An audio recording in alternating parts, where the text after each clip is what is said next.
Hello and welcome to episode 7 of this Rotaryworld Let's Play Whatever. So in this episode, I'm taking a break from the normal stuff and we're going to be focusing on food, more specifically automating this delighted meals from Pam's Harvest Craft, which is basically just like a burger and fries. It's like a pretty good meal.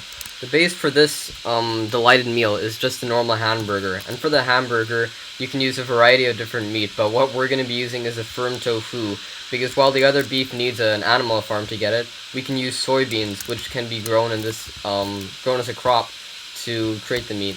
We just need to put it in a presser twice. First we get silken tofu, then we put it in a presser again, we get firm tofu, which, as you can see by all the little names there, can be used as like pretty much any type of meat. So we can also use it if we want to make other type of meat sandwiches later on. I'm not sure how well the burger would taste in real life because we're using a tofu patty. So maybe if I was making this in real life, I probably wouldn't use tofu. But because I'm lazy and it's Minecraft, then I'm going to be using that. So everything starts with good vegetables for a burger. So to farm vegetables for the burger, we need a couple of them. We're going to be using a fan setup from a while ago, which I'm currently using to get wheat and stuff for Rotary Craft, which I haven't really used. But so basically, if I grab the stone shaft from here and place it down, and place it, if I grab a stone shaft and place it down here, then so basically, if I grab the stone shaft and place it down here, this fan will get powered. And basically, what a fan does is it manages to uproot crops and other stuff. So if I grab my handy I/O goggles here, then it'll show you the area working range of this. So it'll harvest any crops that are planted here, and then and then we'll have a water stream at the end, leading to a hopper where it'll pick up all of the crops. In order to make the crops grow faster, we're also using the sprinkler from Rotarycraft, which uses water to water pressure and speeds up the growth of stuff. So that's really useful and quite convenient, I guess. The way that we're getting this water is from the reservoir from Ender.io, and this is also used in this setup here to power a steam engine which powers the fan. But for the setup that we're going to be using today, we are going to be using a wind turbine, which doesn't need any water or anything, because we need 3 of these that we're going to be using overall.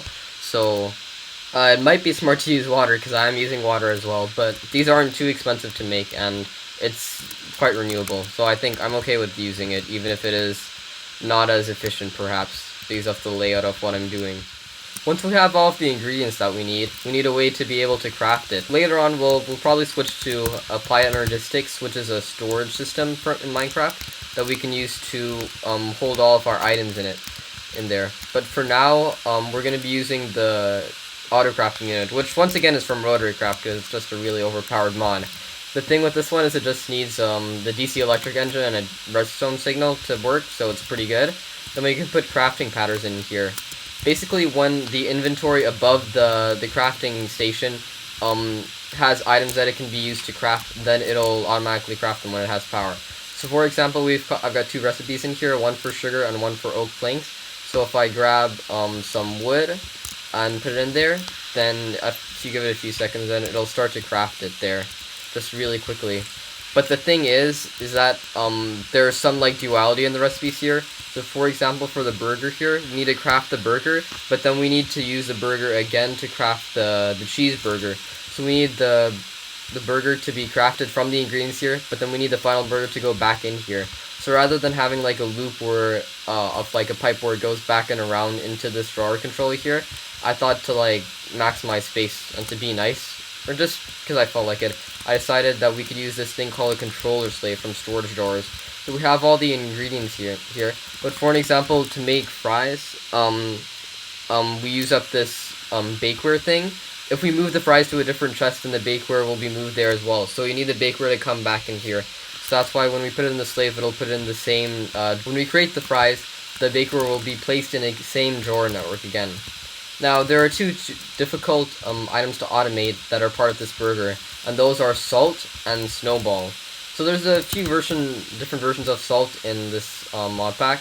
Actually, no, I'm lying. There's only 2.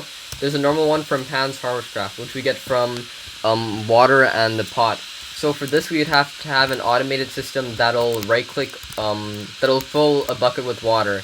but I didn't want to do that, so then, because there's a much easier way using the drying bed from Rotarycraft. Basically, we just apply this with water, and then it'll automatically convert that into the Rotarycraft salt, taking a couple of seconds. So the speed isn't too bad, it's maybe like 7 seconds or something, and we only need salt for one recipe as part of the burger, so I don't think it should be too slow. And if we need it later on, we can just add another drying bed, because it's not very expensive to craft. However, the much harder thing to automate was a snowball. Normally in vanilla Minecraft, you have snow golems that you use, and you just, because they automatically produce snow by their feet, and then you just use a shovel to grab the snow. But that's not really very automatic, so the different ways that we have in this mod pack mostly come from getting ice, which we can in some ways, but I don't want to do this, because this recipe here requires blood magic life points, but we don't have that automated yet. There's this macerator here, which we can power with Rotarycraft machines to convert it, but that's too many steps. Using compressor with this water cell doesn't work either, it's about the same. The grinder needs ice, the fluid extractor is the one that we're using, and the pulverizer needs blizz rods, which are a mob drop, and we don't have a mob farm yet. So basically, how do we get this fluid crystallizer to work? It's not very hard, actually. What the fluid crystallizer needs is to be below a certain temperature and to have the correct amount of water. To get to the certain temperature, we can grab some ice, packed ice, and water next to it, and this together will cool it down to negative 15 degrees Celsius. Furthermore, it needs some sort of power. So for here, we're using a wind turbine. We could use something bigger, but the reason why it's okay to use a wind turbine is because this thing here, the fluid crystallizer, it's based on speed to go how fast it goes. So for the wind turbine, it uses 1,000 kilorads, or it produces 1,000 kilorads by itself. While if we use something like the steam engine, then it only produces 512 rads. So we would have to use a more powerful gearbox and perhaps even something that would need lubricant. And then I don't want to have to worry about moving lubricant. The problem comes with the actual recipe for the snowball in the drying bed. Because as you can see from the recipe here, fluid crystallizer, you can also make ice in the drying bed, which uses 1 bucket of water. So basically that means that if we just try to spam water inside the fluid crystallizer, it'll try to make the ice instead, and then we'll have to grind it or crush it we'll have to use a different machine to crush that ice into snowballs. So that's why the problem is in how we limit the amount of water that goes in here. So I try to use a redstone clock to give the correct amount of water to the fluid crystallizer here. But at least with these Ender IO conduits, it seemed it was like not the same the whole time. Like some cycles it would give water, other cycles it wouldn't give any water for no reason, and I couldn't quite understand why. So what I ended up deciding on doing is using the logistics pipes mod, which if I grab a wrench here, I can basically determine how much water I want to go in here. So here I'm saying to keep this stocked with 200 millibuckets, which is enough for the recipe here. I think I might change this into 400 buckets because there's 400 millibuckets because there's a delay in moving the water from the reservoir to there, and then in that time there's no water in there and it's not crafting. But if I have 400 millibuckets in there, then when it does one cycle, there will still be more water left. So that's something that I should probably change. The reason why I originally didn't want to go for this setup is that it's slightly expensive. Each of these basic fluid pipes needs a bucket and the basic logistics pipe, which is kind of expensive by itself. And then it also needs some sort of power, and I thought that might be a problem. But I realized I can literally just use a DC electric engine again for it, because it doesn't really use much power to transfer the water to the fluid crystallizer. So those were the two hard things to automate about this. So I'm gonna head to survival now, where I've already built everything. It was a little bit of a hassle to try to get everything work in the same space and to try to figure out all the piping correctly. I ended up using the Ender IO item conduits because they're just the most they're the easiest and most powerful to use. I could have probably gone with logistics pipes as well for the whole system, but I think that would have been a lot more expensive resource-wise and would also take longer to automate, even though we could probably have done some more complex automation with that. So we are in survival now, where I have crafted all of the... I've done everything, basically. I have the farm set up here, which is being powered by the fan. Actually, I turned it off. Why did I turn it off? Anyway, I'll put it back on in a second to show you how it works. But, I have the drawers filled up with all of the ingredients I need. There's 5 extra drawers here, so I guess I don't know what to do with them. And then I have the final meal going to an extra drawer here. Yeah, this is all the cabling in the back here. It's kind of covered up because there's the water source right above this. But basically we're inserting into the machines here from the top, and then extracting from the back into the controller slave. Then originally I was confused because it wasn't extracting from the auto crafting unit, but that's because over here this bottom one was set to it wasn't set to insert for some reason. For some reason, the area effect off the fan includes this block here. So right now I'm holding the forward mouse button and I can't move forward because the fan's trying to push me backwards. So that's why I put this wall here, so it wouldn't go flying. As you saw, I just kind of did fly. Am I recording? Good. This fan is used to power the fluid crystallizer.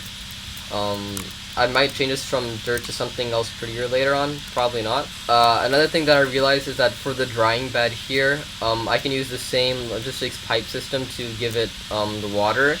So I'm going to change this to 500 actually, so that way it'll always have water. So if we add 350, 450, 500, and then for this one here, I'm going to change this from 200 to 400. So that way, in the gas one that doesn't have water, it'll have water. So then we've got 2 fans. One because I actually haven't shown this off. There's something called a friction heater, which when you give it the correct amount of torque, I think torque's the important one. Yeah. Then it'll burn stuff, or it'll light a furnace, because we need to do 2 smelting jobs here to get the toast, which we use in the recipe. I was using toast as my previous main source of food, but now I'm going to be using this delighted meal. Oh, the other thing that I did is I changed it so we can turn off the crafting at any time. But then the problem with that is that we'll just get all of the drawers overfilled. Because basically when the drawers get overfilled, then the hopper here will get full, and then the stuff will just stay here in the world. And that'll be bad for lag, because there'll be a lot of item entities in the world at all times. So that's why I've gotta add drawer upgrades to all of the important drawers. So I think the important ones, I put it on the snowball initially, but really the only important one is the cheeseburger, because eventually we'll get enough of the other ones to make another cheeseburger. But I think later on I'll have to change some of the drawers here to like 4x4 drawers, and add void upgrades to every single drawer so that we're able to turn the farm off. But I guess for now we can just turn the fan off and that'll be fine. As you can see from the tooltip, it does a lot of hunger, I mean. So it's quite nice. Yeah, this is one of the best meals in the game. Another one that I want to maybe automate later on is the epic bacon. What it requires is a lot of dyes. I know that for the big ones, oh no, not for this one, but some of the flowers have large variants that you can just right click with bone meal in order to get more of it. But yeah, that'll be it for this episode. Oh, it looks pretty ugly. Yeah, I might need to do a bit of beautification. Thanks for watching.